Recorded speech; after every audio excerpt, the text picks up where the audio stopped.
Very nice. We got Vic Henley in studio. And, Vic, we're friends, but I hate talking to you during the breaks because you come up with too much material, and I'm like, sorry. shut your fucking mouth. I forget after all these years, supposed to save it for the air. You just got to sit there, and we just stare at each other. I forget. I know. I should know the drill by now. We could catch up after the show, get a bite to eat. Stop telling you the truth. Well, because you were telling me during the break, and I think I stopped you in time, that you were on the road for 21 days.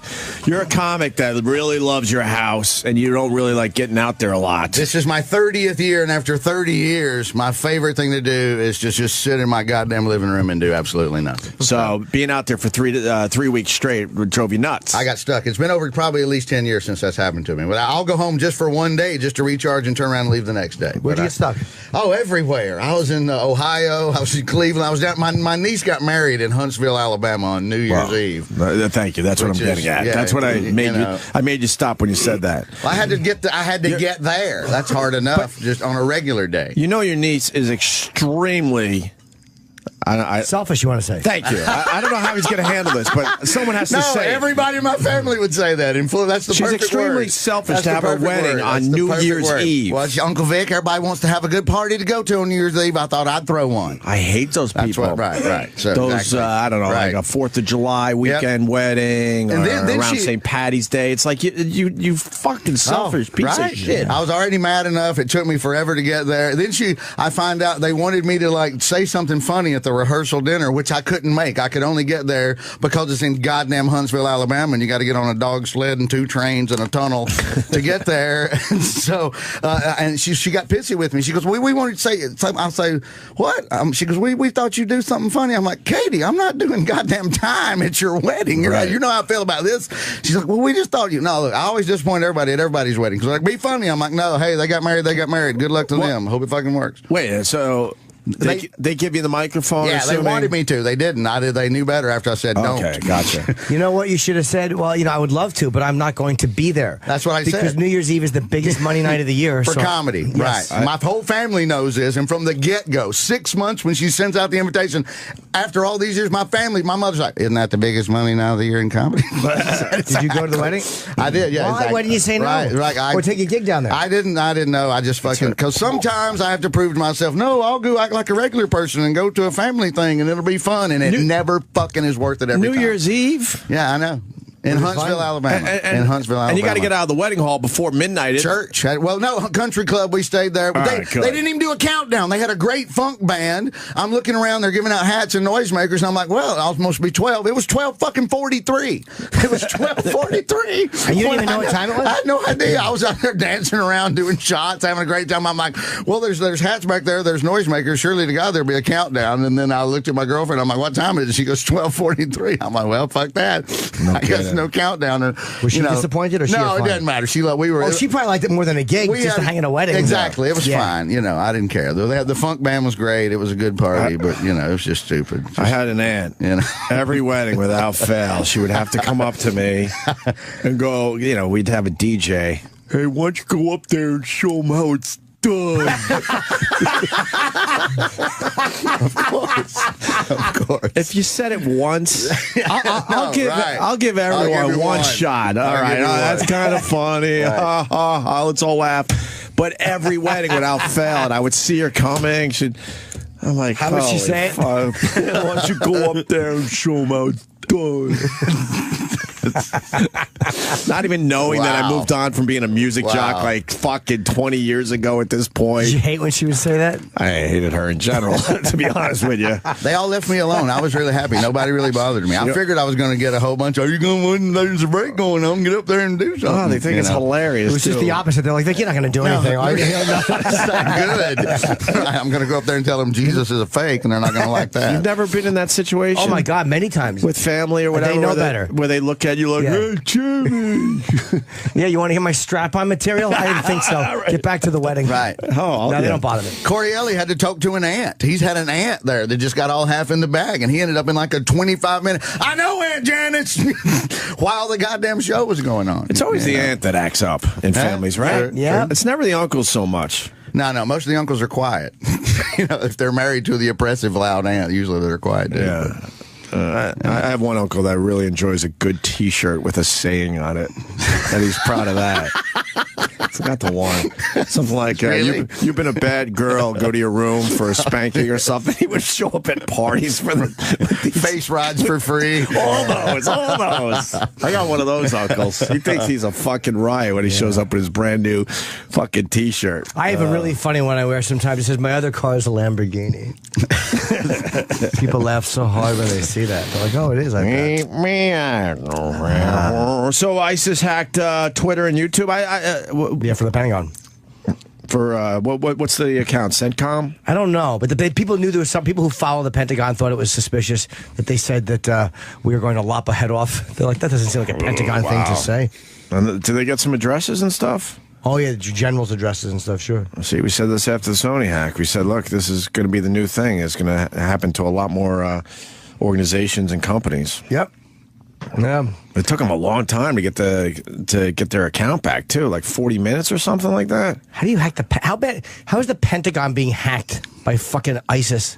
Was it the actual Pentagon? Really? You would think that they wouldn't have the Better security ability. than that. Right, exactly. You know, what's the password? 5. Yeah, Pentagon, building, 5, yes, 5, of course. 5. That's the security question, is how they got him. Right. Who is the president? We know that. Obama. Kenny? They weren't government computers. It was YouTube and Twitter that they had. Yeah, their accounts. So. Yeah. Oh, okay. But you still think they'd have better passwords? They though. should, yeah. Yeah, they should be changing their passwords every 2 minutes, maybe. Yeah. Oh, well. Let's just breathe. Nice breath.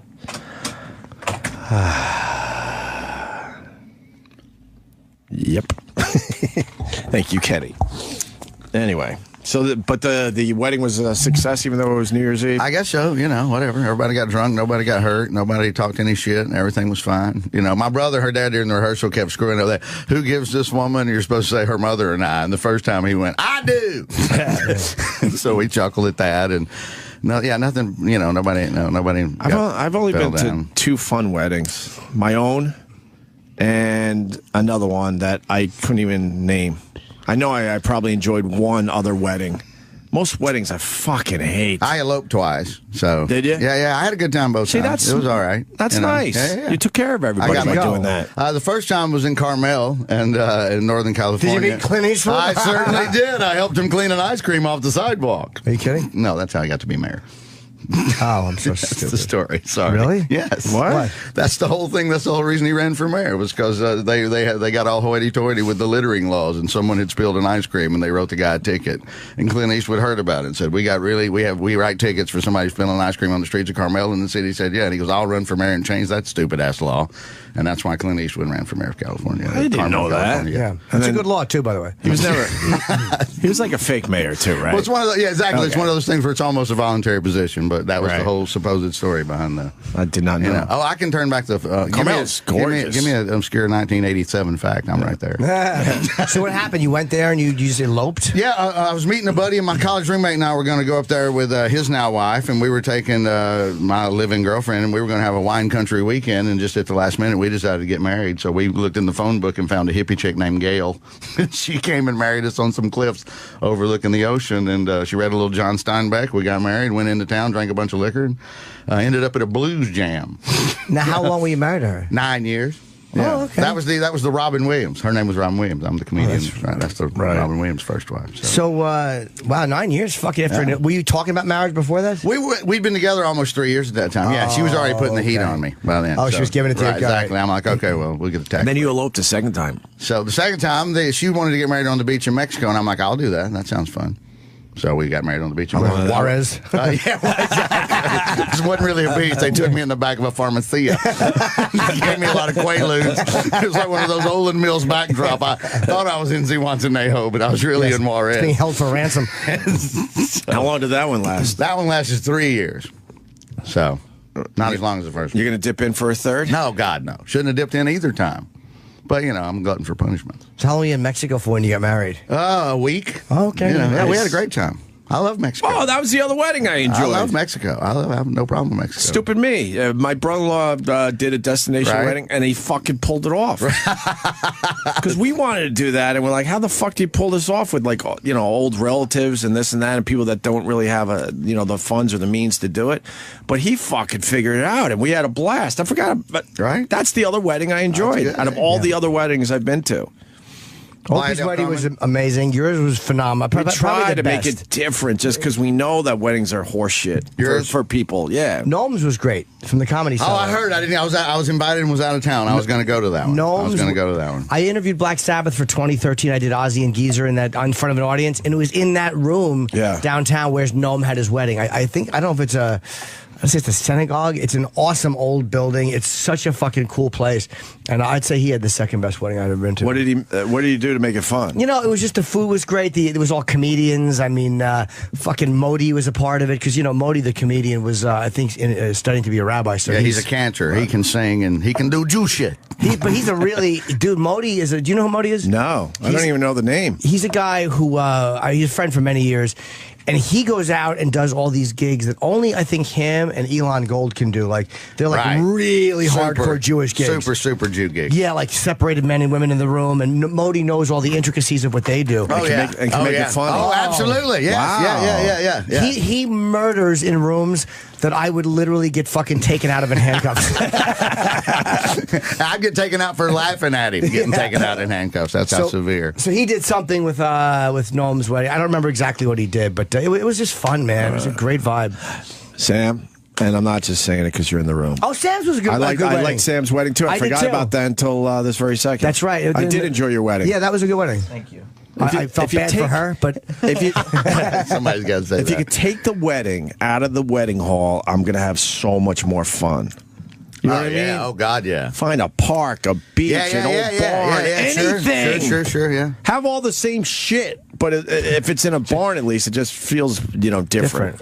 Kenny, my friend Kenny that works over on Hits 1 here, Kenny Zimlinghouse, he had a great outdoor upstate in Kingston on the banks of the Hudson. And the same thing was an old barn shed thing. All that. A couple of roommates his had a band. He got the band back together, but they're actually a good band. Right. So the food was amazing. Short ribs, party by the Hudson, watch the sun go down. That was a good wedding. Make it not feel like a wedding. Yeah, it just felt like a party. Actually, my sister, I enjoyed a bunch of weddings now. My sister's wedding back in the day, they made it into a party to the point where, like, do they get married? Right. There's nothing traditional. It's like, hey, man, we're married and let's just fucking have a party. Yeah. And they blew off all that traditional shit and we just partied our asses off. I want a nice Sunday afternoon wedding. And I want a nice VFW hall after with dancing and food and good fun. Coffee for everyone. And donuts. You're going to have like a little DJ spinning, playing Celebration by Kool and the Gang. I pissed off a lot of people by saying I didn't enjoy a lot of weddings. Why? You were right, though. They stink. I'm trying to think of people other in their weddings. marriages. I got to try to think of other weddings I've been to that I can make believe now that I actually enjoyed. My cousin had a lousy wedding. He did? Why? What made it a lousy wedding? It was hers. They did it in. I have a lot of redneck in my family, and they did it out in Kentucky. And it was kind of just an exercise in trying to get they really wanted the gifts to outweigh the money that they spent on the wedding. Like it was kind of one of those deals. All right. And so they had it was literally in a VFW hall, the whole thing. And all they did was they picked up like a whole bunch of KFC right before the wedding. And then they brought it and they just had chicken and a bowl of punch. And that was the buffet. What absolute white trash. I would have enjoyed that. I mean, look, I enjoyed the food because it's different. I like chicken, but it wasn't different. Like, oh, we put some thought into this, and we want this to reflect. Yeah, that's what it was. It was give us money. Here's some chicken. Yeah, exactly. Keep it moving. Yeah, we fed. There was an argument. They got biscuits too. Biscuits, of course. They come with the chicken. There was a huge argument. You have to pay extra. There was a huge argument before the wedding about butter. They said, no, there's no we are not supplying butter for those biscuits. No, and there was no butter. Why wouldn't they supply butter? Because they didn't want to pay for buy it. anything. Wow, they're definitely in your family. That's a bloodline thing. Right. Fucking skinflints. My God. The night before, there was a massive argument over butter. Sure. For butter. Are they still married? Yeah. It's all right. So they made it past the butter thing. Yeah. Good for them. What about the couples that decide stuff like, we're gonna have a wedding without alcohol or something? You've been a couple of those over the years, right? My friend found Jesus and went super Jesus and thought Jesus sent him his wife, and so a couple of us. Jesus sent him his wife. He told us he literally said he literally said he was driving home one day and he's at a low point, and and he just thought to himself, man, if I could just meet a good woman. He looked over and there was a hottie pulling up next to him at a red light. He motioned for her to pull over and they started talking. That would get me to believe in Jesus too. So, you know what? If a fucking hot chick on my way home tonight flags me down, I'm going fucking all Christian. But she was an oppressive Christian hottie, though. She immediately just made him a puppet and took over his whole world. Fine. They're married still. They're still married. They got 3. He's a doctor. He's a doctor, and he fucks a hot chick he met. So 3 kids. Christ is okay in my book. It's okay. But he was a big weed head, and so he asked a couple of us to stand up with him, and we agreed if we could sneak away and get really high that we would be in it. And we're so high, they changed the words of the ceremony to one of those really oppressive, and you will walk 2 steps behind him and stare at the ground and worship him like a prophet. Nice. I'll never forget. Those words were actually in the vows. The husband? Yeah, the wife. The wife had to say. So me and my friend are so high, when they showed us the video like 3 years later, instead of just staring ahead and looking at the ceremony, you can see the 2 stoners just turn slowly and start facing each other. And my friend Miles like, what the fuck? When she says, worship him like a prophet. I like that. Excellent. Beautiful. But yeah, we're just in the church basement at Northside Baptist Church, eating some watered down, shitty, horrible, drinking high. It all makes sense now, though. I mean, why stop the beheadings, Jesus? You got to make sure this hot chick is in the right spot at the right time. Yeah, this guy's got the case of down in the dumps. Let's get him laid forever. Let's take care of this and not that. Right. The world needs another chiropractor down the road somewhere. I'm thinking about getting married. Are you? Yeah. What type of wedding would you have? Alternative. I like it. I'll be there. Cool. His eyes got really big on that one. Yeah, he got very excited. He's visualized this before. Yeah, no, I don't know about that. You should get married. I don't know about marriage, but it would be nice to just hang with somebody a little bit. Colin got married once. He did? I think he did get married. Yes, I was at the party. Oh, there you go. You were at the party. Well, it was an engagement party. Was it? That's where I bombed in front of, not even bombed because I wasn't going for a joke. You got up there and tried to show him how to do it? No, I met. Sorry. That's all good. I met Seinfeld and ran out of things to say after telling him how great that comedian documentary was. Yeah, there was you've never seen a quicker and he was faucet turn off. Yeah. He was polite to me. I was like, thank you. And then we were just staring at each other, and I realized, oh my God, I have nothing else to say to Seinfeld. And then sitcom was also good. Yeah. Good show, Jer. And he has no problem walking away from me in mid-sentence. No, he'll just look at you. Seinfeld will just look at you until you're done. Mm-hmm. That was a hell of an engagement party. It was his engagement party, right? Vinny Pastore was there, big pussy. Yeah, everyone just roasted Colin, just destroyed him. That's really right. And Colin's, that was when Tough Crowd was on. He smashed all of us but Geraldo because he was fucking like, Geraldo's the only one who fucking prepared for this. He bashed me and fucking, I don't know if Patrice did it, but it was Seinfeld even did some time. Oh, that's right, yeah. Jerry roasted him too. Mm-hmm. We did like a Colin roast, and Colin just killed us all for not preparing enough. Did you prepare? Yeah, a little bit. I mean, I forget what I said. I remember one of my dumb jokes because Colin liked trannies. I said something about if he fucks one more tranny, we're going to have to change his name to Colin Queen. Oh, I remember that joke. Yeah, it was 2002. So. Good time. A long time ago. Good time. We're 3. Can't believe that's so many years ago. Shout out to Louis C.K. Holy fuck. Third Garden, You read this news today? He sold Madison Square Garden out for 2 nights. He's going to add a third. Sweet. Yeah, he's got the 2 of them are sold out very quickly, too. So I don't know when the third one goes on sale. But I imagine, it'll be very difficult to get tickets for. I'll be scalping them. He's attempting to... I called Louis. I'm like, can I have 400 tickets for the early show? Exactly.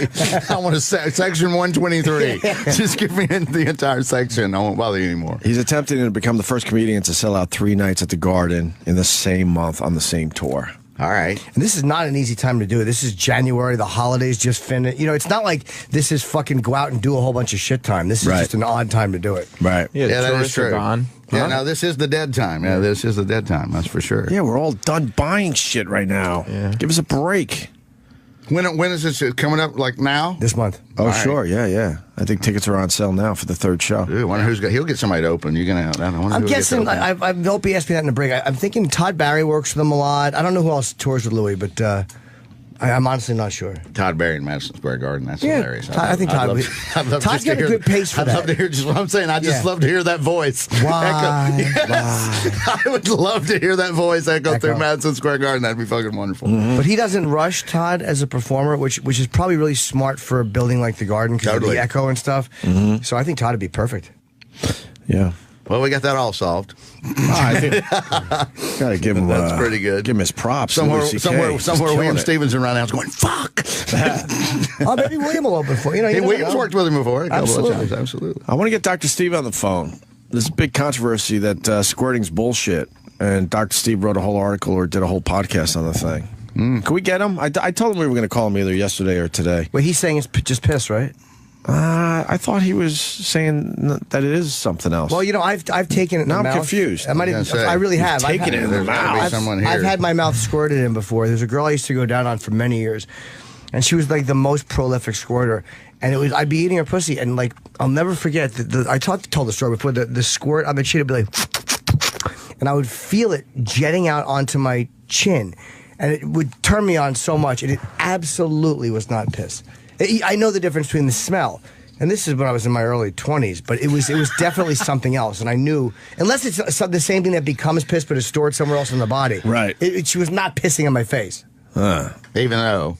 Oh, without that, please, that would have also been a home run and well received. Right. But I mean, this was something different. Maybe it is piss that goes through the filters or something. It can be. Yeah, maybe. Some kind of female filter. There's almost only so much fluid these pigs have.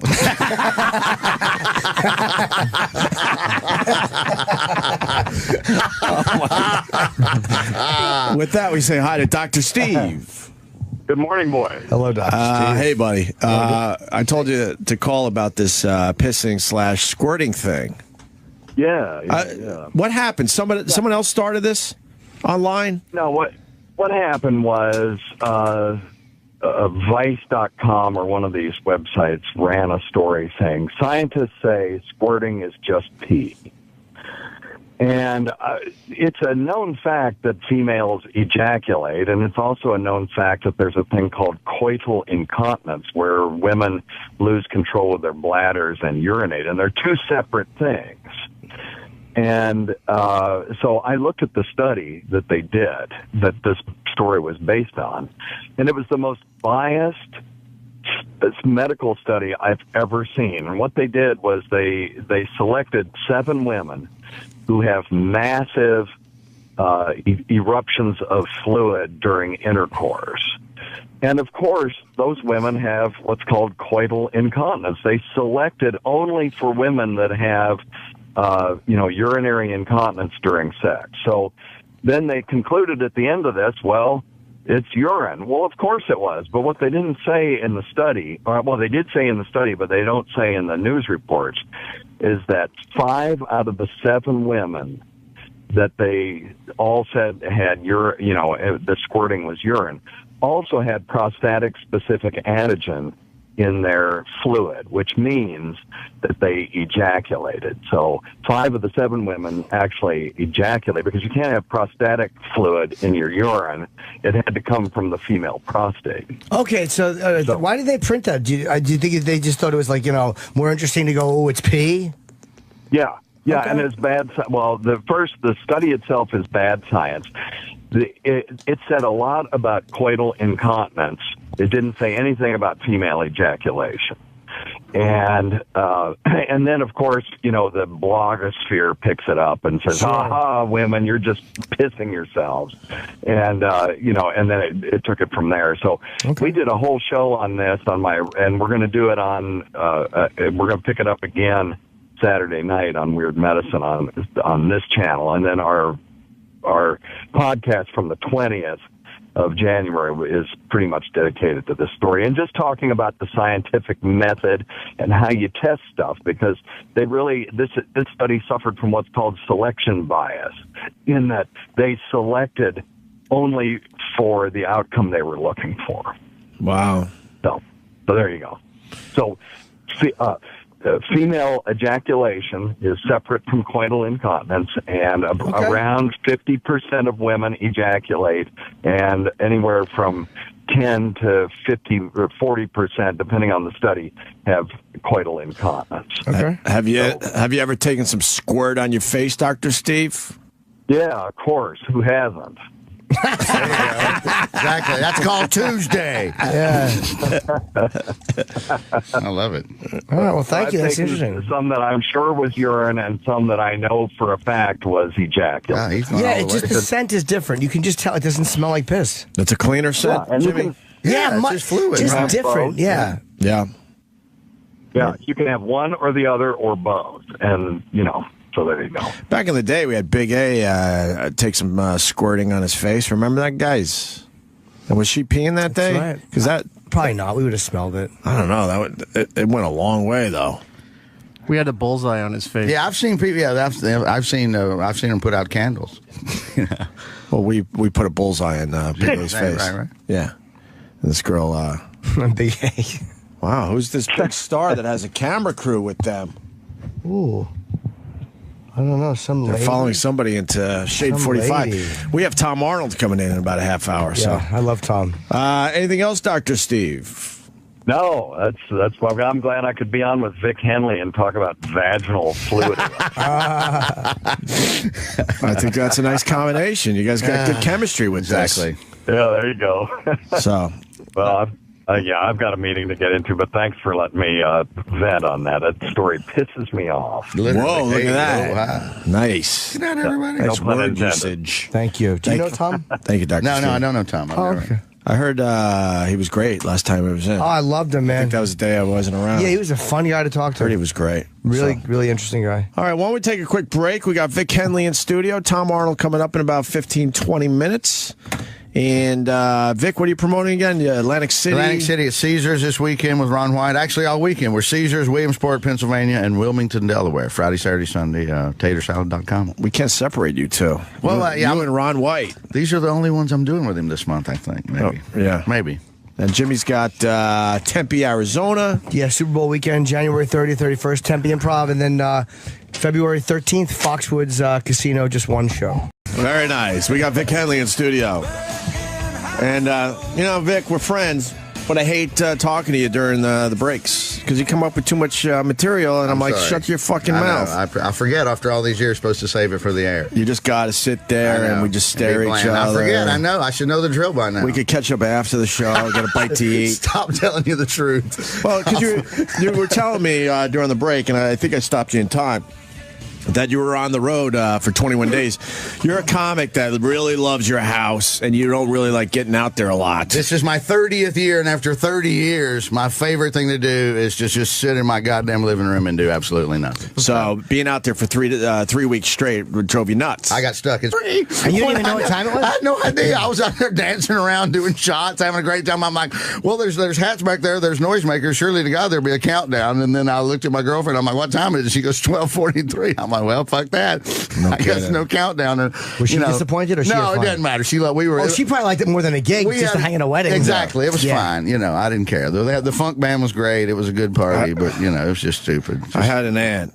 Every wedding without fail, she would have to come up to me and go, we'd have a DJ. Hey, why don't you go up there and show them how it's done?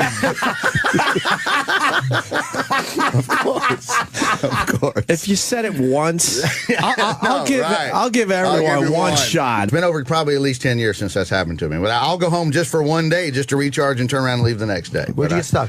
Oh, everywhere. I was in Ohio. I was in Cleveland. I was down. My niece got married in Huntsville, Alabama on New Year's Eve.